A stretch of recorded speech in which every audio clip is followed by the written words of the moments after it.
క్రైస్తవులందరూ గుర్తుపెట్టుకోవాల్సిన ముఖ్యమైన రోజు ఒకటి ఉంది. అదే అక్టోబర్ 31 రిఫార్మేషన్ డే. చరిత్రలోకి వెళ్తే ఆదిమ సంఘం తర్వాత క్యాథలిజం మొదలైంది.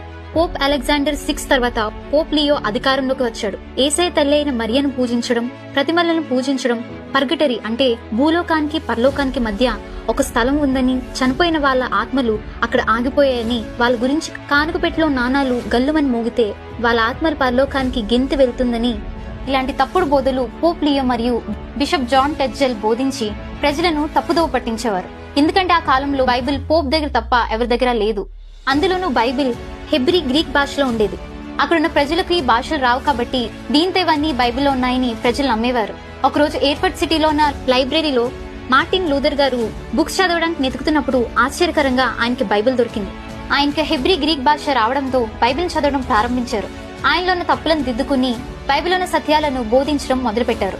అయితే పోప్ లియో తన పరిపాలన కాలమందు బిషప్ జాన్ టెడ్జెల్ ని జర్మనీకి పంపించి పాప పరిహార పత్రికలను అమ్మేవారు. పాప పరిహార పత్రికలంటే చేసిన తప్పులకు వాళ్ళు చెప్పినంత డబ్బు కడితే సంతకంతో ఉన్న ఒక రసీదుని వాళ్ళకి ఇచ్చి ఈ పాపాలు పోయాయని చెప్పి ప్రజలని దోచుకునేవారు.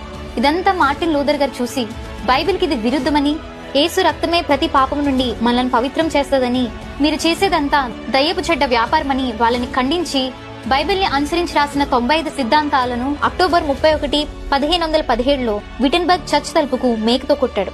దీన్నే రిఫార్మేషన్ డే, సంఘ సంస్కరణ రోజు అన్నారు.